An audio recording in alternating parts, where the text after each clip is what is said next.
کیا ہم واقعی مومن ہیں یا صرف نام کے مسلمان؟ اصل ایمان وہ نہیں جو زبان پہ ہو، اصل ایمان وہ ہے جو زندگی بدل دے۔ آئیے سنتے ہیں ڈاکٹر اسرار احمد کا یہ بیان۔ آج کے مسلمانوں کا آپ اگر جائزہ لیں، تجزیہ کریں، عظیم اکثریت ایمان کہاں ہے، یقین کہاں ہے؟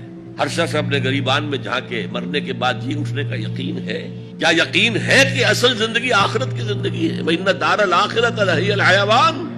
یقین ہے، یقین ہے کہ یہ قرآن اللہ کا کلام ہے۔ سورہ واقعہ کی آیات، أَفَبِهَذَا الْحَدِيثِ أَنْتُمْ مُدْهِنُونَ وَتَجْعَلُونَ رِزْقَكُمْ أَنَّكُمْ تُكَذِّبُونَ۔ تم اپنے عمل سے قرآن کی تکذیب کر رہے ہو، کہتے تھے او قرآن اللہ کا کلام ہے، ہمارا عقیدہ ہے، اللہ نے سود کو حرام کیا، تم سودی کاروبار کر رہے ہو۔ ما آمن بالقرآن من استحل محارمہ، کوئی ایمان نہیں ہے قرآن پر اس شخص کا جس نے اللہ کی حرام کردہ شے، قرآن کی حرام کردہ شے کو اپنے لیے جائز ٹھہرا لیا۔ تو یہ ایمان ہے اصل میں وہ شے جو دل میں داخل ہو جائے۔ چنانچہ یہاں تو نفی کی گئی نا اس کی، تم اپنے آپ کو مسلمان کہہ سکتے ہو، مومن نہیں کہہ سکتے۔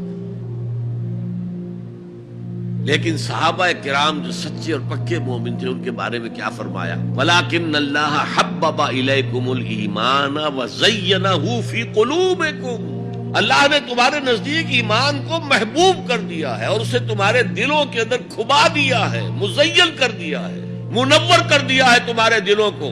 دل کا ایمان یہ ہے اصل ایمان۔ اور اصل ایمان کی تعریف کیا ہے پھر؟ دیکھیے کس قدر نیچرل سیکوینس ہے، منطقی بات ہے۔ یہ بدو کہہ رہے ہیں ہم ایمان لے آئے، نبی کہہ دیجیے تم ایمان ہرگز نہیں لائے ہو۔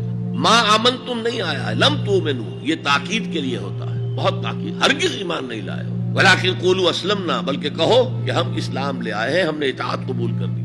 ولما يدخل الايمان في قلوبكم، ایمان تمہارے دلوں میں داخل نہیں آیا۔ وان تطيعوا الله ورسوله لا يلدكم من اعمالكم شيئا ان الله غفور رحيم، اس حالت میں بھی اگر تم اللہ اور اس کے رسول کی اطاعت کرتے رہو گے تو یہ اللہ تعالیٰ چونکہ غفور اور رحیم ہے، یہ رعایت کرے گا کہ تمہارے اعمال کو تسلیم کر لے گا اور اس کے اجر سے تمہیں محروم نہیں کرے گا۔